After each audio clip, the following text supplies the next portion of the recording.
रात के लगभग 11 बजे थे।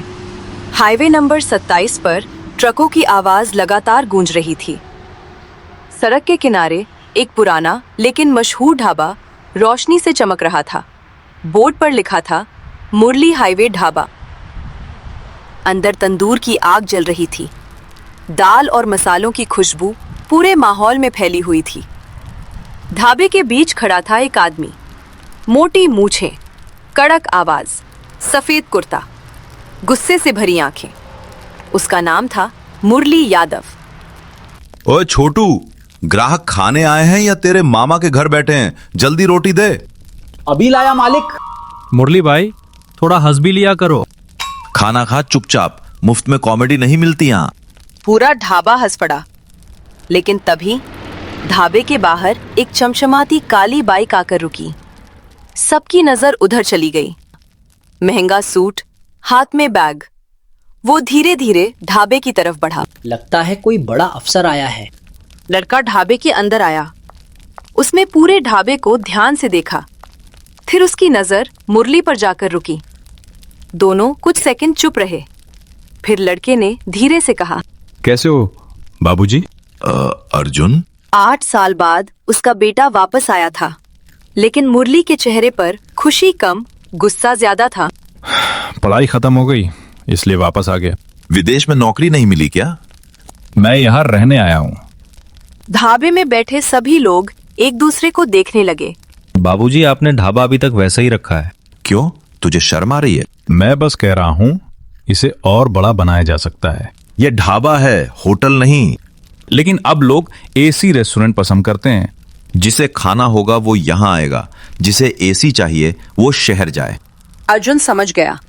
उसके पिता आज भी पहले जैसे ही थे, जिद्दी, गुस्सैल और अपनी बात पर अड़े रहने वाले। तभी एक ट्रक ड्राइवर पैसे दिए बिना निकलने लगा। मुरली की नजर पड़ गई। ओए, पैसे दिए बिना कहाँ भाग रहा है?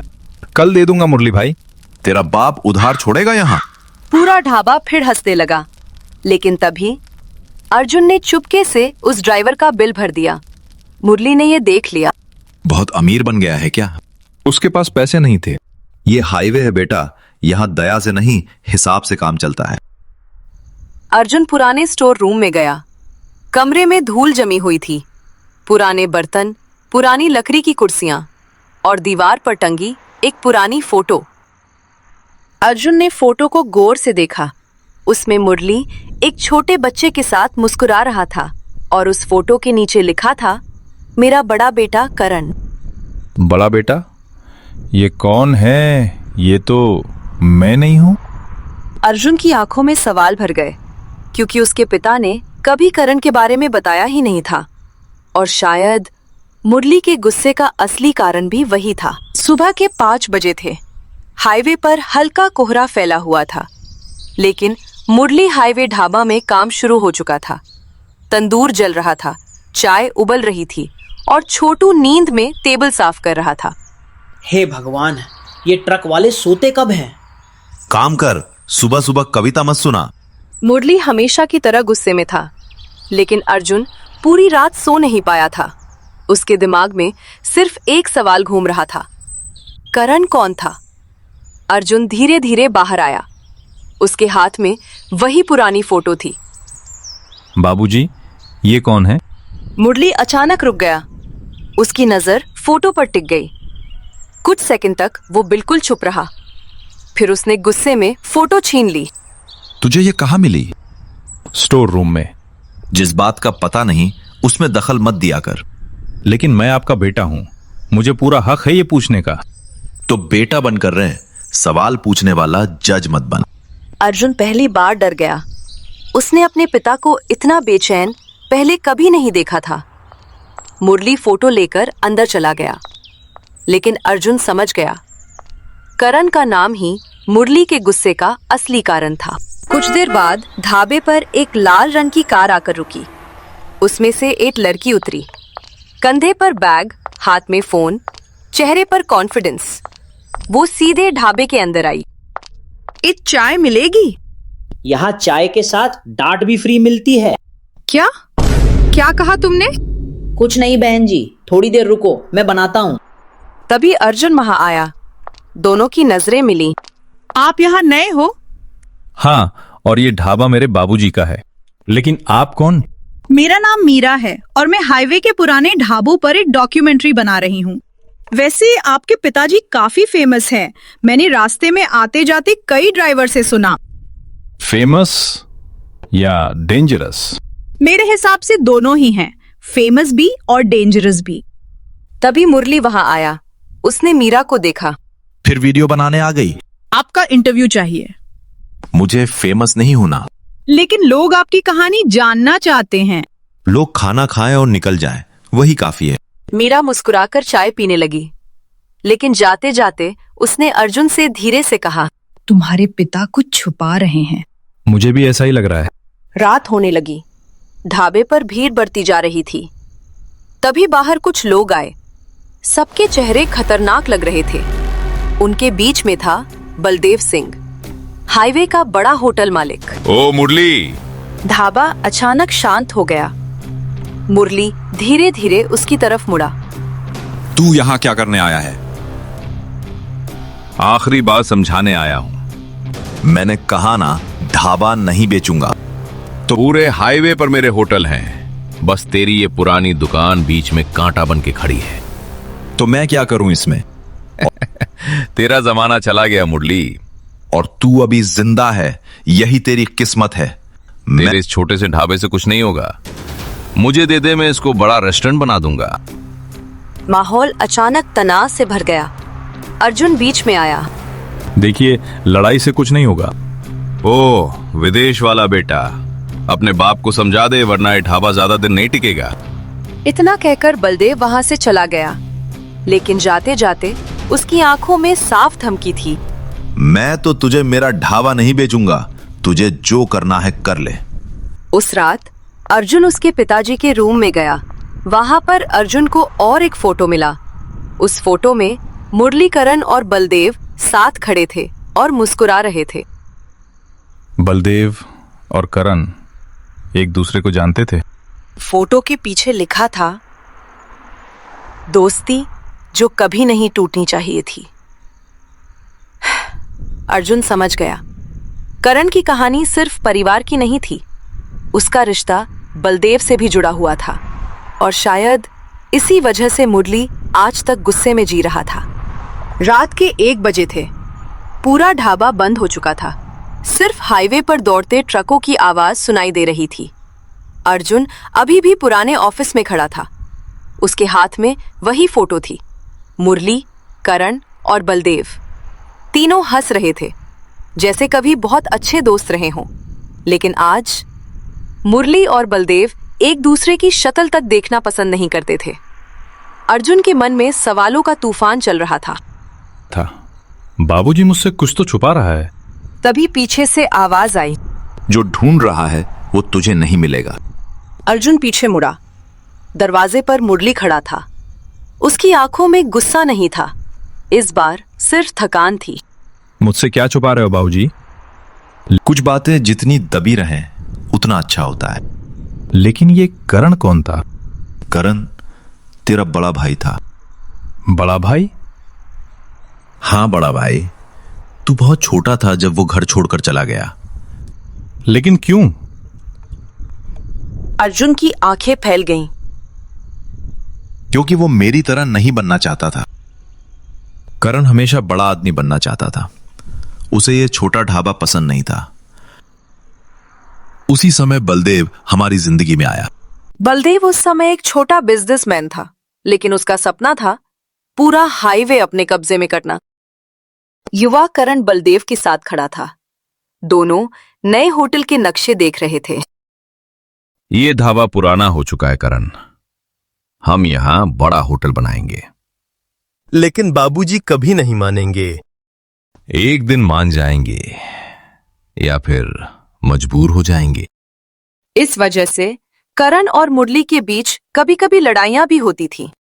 एक दिन करण ने गुस्से में मुरली को बोला, क्या आप जिंदगी भर इसी छोटे ढाबे में फंसे रहना चाहते हो? वो मेरी मर्जी है और तू पैसे के पीछे अंधा हो चुका है। उस रात करण गुस्से में घर छोड़कर चला गया और उसी दिन से मुरली अंदर से टूट गया। फिर करण कहाँ गया? मुरली चुप हो गया। उसकी आंखें नीचे झुक गईं। मुझे नहीं पता।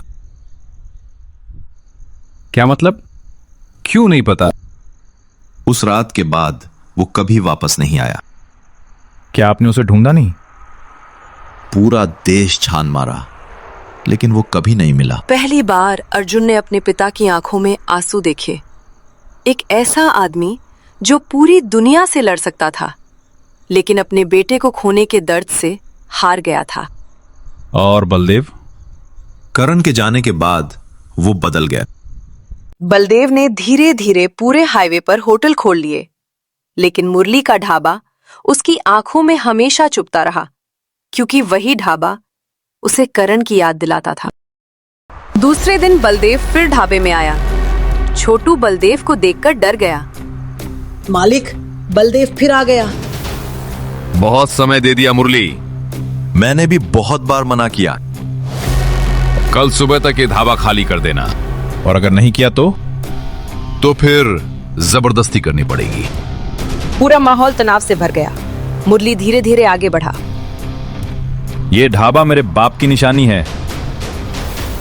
और ये हाईवे अब मेरा है। दोनों आमने सामने खड़े थे, जैसे पुरानी दुश्मनी फिर जिंदा हो गई हो। तभी बलदेव ने जेब से एक पुरानी घड़ी निकाली। उसे देखकर मुरली के होश उड़ गए। ये घड़ी तुझे कहाँ मिली? पहचाना? वो करण की घड़ी थी। वही घड़ी जो उसके गायब होने वाली रात उसके पास थी। ये आपके पास कैसे आई? बलदेव हल्का सा मुस्कुराया। क्योंकि करण आखिरी बार मुझसे मिलने आया था। मुरली की आंखों में गुस्सा भर गया। सच सच बता बलदेव, करण कहाँ है? अगर सच जानना है तो कल रात पुराने पुल पर आना। इतना कहकर बलदेव वहां से चला गया। ढाबे में डरावनी खामोशी छा गई। अर्जुन अपने पिता को देख रहा था और मुरली सालों बाद पहली बार डर गया था। अगली रात हाईवे पर तेज हवा चल रही थी। आसमान में काले बादल थे। पुराना पुल जो अब इस्तेमाल नहीं होता था, पूरी तरह सुनसान पड़ा था। नीचे गहरी नदी बह रही थी। वहां मुरली और अर्जुन और छोटू खड़ा था। सब सच जानने के लिए बेताब थे। मुझे ये सब ठीक नहीं लग रहा बाबूजी। आज सच पता चल ही जाएगा। अचानक पीछे से कई गाड़ियों की आवाज आई। उनमें से बलदेव अपने आदमियों के साथ नीचे उतरा। देख बलदेव, मुझे सच सच बता दे, करण कहाँ है? इतनी जल्दी क्या है मुरली? बलदेव धीरे धीरे मुरली के करीब आया। उसके चेहरे पर अजीब सी मुस्कान थी। तुझे पता है मुरली, करण तुझसे नफरत करता था। तू झूठ बोल रहा है बलदेव। सच सुनने की आदत नहीं रही ना? अर्जुन गुस्से में आगे बढ़ा। सीधे सीधे बोलो, क्या हुआ है? 10 साल पहले की बात है। जिस रात तेरी और करण की लड़ाई हुई थी, उसी रात करण मेरे पास आया था। उस रात करण ने मुझे सब कुछ बताया। मुझे पता था करण तेरे बाबूजी कभी नहीं मानेंगे। तू मेरे साथ शहर चल, हम दोनों वहां पे अपना बड़ा होटल खोलेंगे। क्या ये करना सही रहेगा? क्या सही और क्या गलत, वो तो तुझे तेरे बाप ने बता दिया। लेकिन मैं बाबूजी को छोड़कर नहीं जा सकता। अगर वापस गया तो जिंदगी भर उसी ढाबे में फंसा रहेगा। ठीक है, मैं तैयार हूं। बारिश भरी रात थी। करण और बलदेव स्टेशन पर जा रहे थे ट्रेन पकड़ने। लेकिन करण के मन में एक ही बात चल रही थी, क्या ये मैं सही कर रहा हूँ? करण गुस्से में बलदेव से कहता है, आप चले जाओ, मुझे अकेला छोड़ दो। करण वापस आ जा, देख ऐसा मत कर। करण मुरली की एक नहीं सुनती और गुस्से में अंधेरे हाईवे की तरफ चला जाता है। और वही आखिरी बार था जब बलदेव ने उसे देखा। फिर क्या हुआ? मैंने उसे अकेले जाने के लिए मना भी किया। मैंने सोचा कि करण अभी गुस्से में है, गुस्सा शांत होते ही वापस आ जाएगा। लेकिन वो कभी वापस आया ही नहीं। मुरली पूरी तरह टूट गया। उसकी आंखों में आंसू भर आए। मैं डर गया था। अगर सच बताता तो सब मुझे जिम्मेदार मानते। इसलिए तुमने 10 साल तक सच छुपाया? मैंने गलती की, बहुत बड़ी गलती, और उसका मुझे अफसोस है। तूने मेरा बेटा मुझसे छीन लिया, मैं तुझे नहीं छोड़ूंगा। देख मुरली, मैंने उसे नहीं मारा। दोनों के बीच धक्का मुक्की शुरू हो जाती है। तभी बलदेव का पैर फिसल जाता है। वो पुल के किनारे लटक जाता है। उसके आदमी डरकर पीछे हट जाते हैं। मुरली गुस्से में उसे देखता रहता है। उसके सामने वही आदमी था जिसकी वजह से उसका परिवार टूट गया। मुरली, मुझे बचा ले। बाबूजी, हाथ पकड़ो उसका। नहीं, ये मरने लायक है। अगर आपने इसे छोड़ दिया तो आप और इसमें फर्क क्या रहेगा? कुछ सेकंड के लिए समय जैसे रुक गया। फिर मुरली ने बलदेव का हाथ पकड़ लिया। अर्जुन भी मदद करता है। दोनों मिलकर उसे ऊपर खींच लेते हैं। बलदेव जमीन पर गिर पड़ा। उसकी आंखों में शर्म थी। मैं हार गया मुरली। तू बहुत पहले हार चुका था। हवा धीरे धीरे शांत होने लगी। मुरली आसमान की तरफ देखने लगा, जैसे सालों बाद उसके दिल का बोझ हल्का हुआ हो। कुछ महीनों बाद मुरली हाईवे ढाबा पूरी तरह बदल चुका था, लेकिन उसकी पहचान वही थी। पुरानी मिट्टी की खुशबू, पुराना स्वाद, पुराना नाम। बस अब वहां एक नया बोर्ड भी लगा था, करण मेमोरियल हॉल। अर्जुन ने ढाबे को मॉडर्न बना दिया था और मुरली अब पहले से कम गुस्सा करता था। मालिक, अब तो स्माइल कर दिया करो। ज्यादा खुश मत हो, तनख्वाह अभी भी वही मिलेगी। पूरा ढाबा हंस पड़ा। हाईवे पर ट्रक फिर दौड़ रहे थे, लेकिन इस बार मुरली के दिल में सालों बाद शांति थी।